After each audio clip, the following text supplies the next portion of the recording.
আমার মতো কে কে আছেন বাসায় ইলিশ মাছ আনার পরে কিভাবে রান্না করব ভেবে এক্সাইটেড হয়ে যান? এখন করে দেখাচ্ছি আমাদের উত্তরবঙ্গের অনেক জনপ্রিয় রেসিপি কচুমুখী ইলিশ। ভালো কথা, আপনারা এই কচুমুখীকে কে কী নামে ডাকেন অবশ্যই কমেন্ট করে জানাবেন। যেহেতু মাছগুলো হালকা ভেজে রান্না করব, তাই প্রথমে মাছগুলোকে ম্যারিনেট করব। নিয়ে নিলাম 1 চা চামচ লবণ, আধা চা চামচ হলুদের গুঁড়ি আর 1 চা চামচ শুকনো মরিচের গুঁড়ি। এবার এই হলুদ মরিচ লবণ ভালো করে মিক্স করে নিচ্ছি। আজকের রান্নাটা আমি 4 পিস ইলিশ মাছ দিয়ে করছি, তবে মাছের পরিমাণ যদি 2-1 পিস বেশিও হয় মশলার পরিমাণ একই থাকবে। এবার মাছের গায়ে মশলাগুলোকে ভালো করে মাখিয়ে নিচ্ছি। একটু সময় নিয়ে উল্টে পাল্টে মাখিয়ে নিতে হবে। মাছের দুপাশ মানে যে স্কিনের সাইডগুলো এবং মাছের পেটির ভেতরের যে অংশটুকু সেখানেও একটু ভালো করে মশলা মাখিয়ে দিতে হবে। একইভাবে সবগুলো মাছের ভেতর আমি মশলা মাখিয়ে নিচ্ছি। মাছগুলো মাখানো হয়ে গেলে একপাশে রেখে দিচ্ছি। মাছগুলো ম্যারিনেট হতে থাক। এদিকে মশলার একটা মিক্স রেডি করে নিচ্ছি। 2 চা চামচ শুকনো মরিচের গুঁড়ি, তবে আপনারা আপনাদের টেস্ট অনুযায়ী ঝালের পরিমাণটা কম বেশি করতে পারেন। 1 চা চামচ ধনে গুঁড়ি, আধা চা চামচ জিরা গুঁড়ি, সবশেষে আধা চা চামচ হলুদের গুঁড়ি। এর মধ্যে এখন আধা কাপ পানি দিয়ে খুব ভালো করে মশলাগুলোকে মিক্স করে নেব। এই কাজটা কেন করলাম? আমরা যদি ডাইরেক্ট পেঁয়াজের মধ্যে এই গুঁড়ো মশলাগুলো দিতাম এক ধরনের ফ্লেভার আসতো, আবার এই যে পানি দিয়ে মিক্স করে তারপর পেঁয়াজের ভেতর মশলাগুলো দেব, এতে করে ফ্লেভারটা একটু অন্যরকম হবে। এবার মশলার মিক্সটাকে রেস্টে রেখে কচুগুলোকে ছিলে এবং কেটে নিচ্ছি। বৃষ্টির দিনে এখন ফ্রেশ কচুমুখী পাওয়া যায়, আবার এদিকে ইলিশ মাছও কিন্তু ফ্রেশ বাজারে পাওয়া যাচ্ছে। দুটো মিলে রান্না করলে যে কি মজা হবে সেটা রান্না না করলে বুঝবেন না। দেখতেই পাচ্ছেন আমি চাকু দিয়ে কিভাবে কচুমুখীগুলোকে আঁচিয়ে নিচ্ছি। তবে আপনারা যদি সময় বাঁচাতে চান তাহলে একটা পিলার দিয়ে ছিলে নিতে পারেন। যাই করেন না কেন, কচু নাড়াচাড়া করার অন্তত 10 মিনিট আগে হাতে একটু তেল মাখিয়ে নেবেন, তাহলে কচু কাটার পরে হাত আর চুলকাবে না। আরও একটা টিপস, সেটা হচ্ছে কচু কাটার পরে অবশ্যই পানির ভেতরে ডুবিয়ে রাখবেন, তা না হলে কচুগুলো কালো হয়ে যাবে। আর ছেলার পরে এরকম মোটা মোটা ফালি করে নিয়েছি।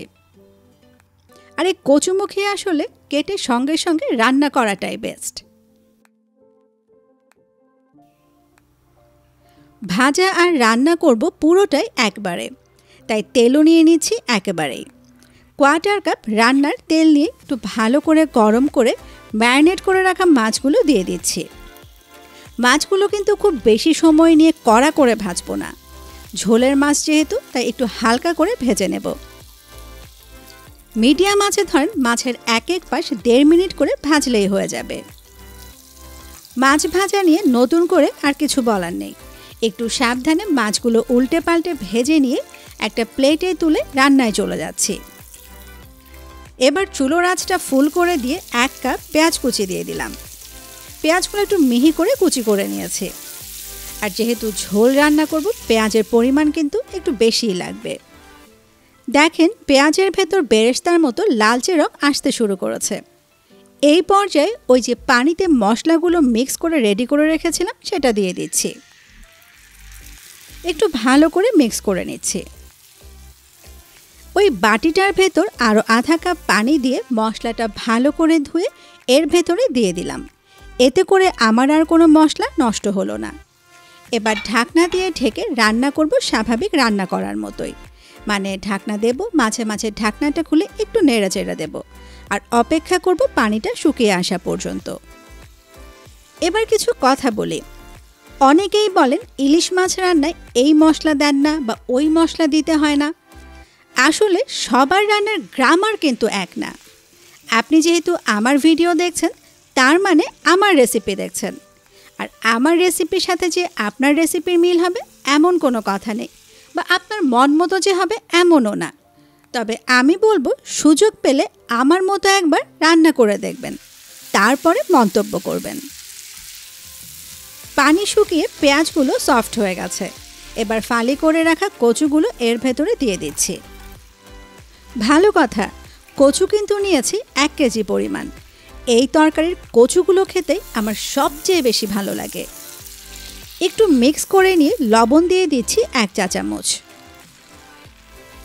মিডিয়াম আঁচে এখন কচুগুলোকে মশলার সাথে 2 থেকে 3 মিনিট কষিয়ে নিচ্ছি।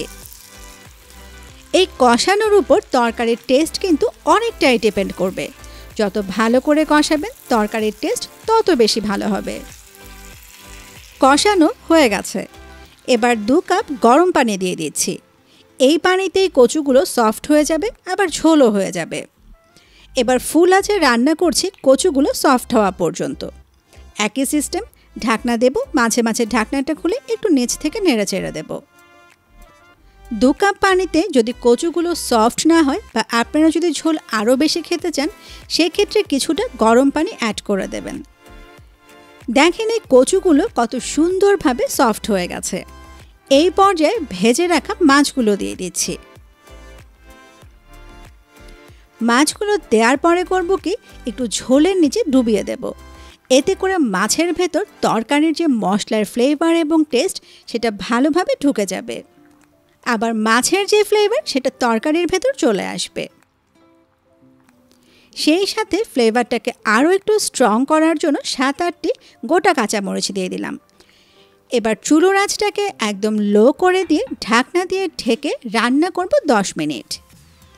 এই 10 মিনিটের ভেতর কাঁচামরিচ, ইলিশ মাছ, তরকারি সব কিছুর ফ্লেভার খুব সুন্দরভাবে ব্লেন্ড হয়ে যাবে। আর ঢাকনাটা খোলার সাথে সাথে এত সুন্দর একটা অ্যারোমা বের হবে, তা রান্না না করলে বুঝবেন না। 10 মিনিট হয়ে গেছে, রান্নাও শেষ। আর আমি কিন্তু এই পরিমাণ ঝোলই চাচ্ছিলাম। এবার চুলোটা বন্ধ করে দিয়ে পরিবেশনে চলে যাচ্ছি। ওই যে বললাম এক একজন এক একভাবে রান্না করে, এটা ছিল আমার ফ্যামিলির রেসিপি, মানে আমার রেসিপি। নতুনদের জন্য একটু ডিটেলস দেখালাম। আর সুযোগ পেলে আমার মতো করে একবার রান্না করে দেখবেন। এতক্ষণ সময় দিয়ে সাথে থাকার জন্য সবাইকে অসংখ্য অসংখ্য ধন্যবাদ।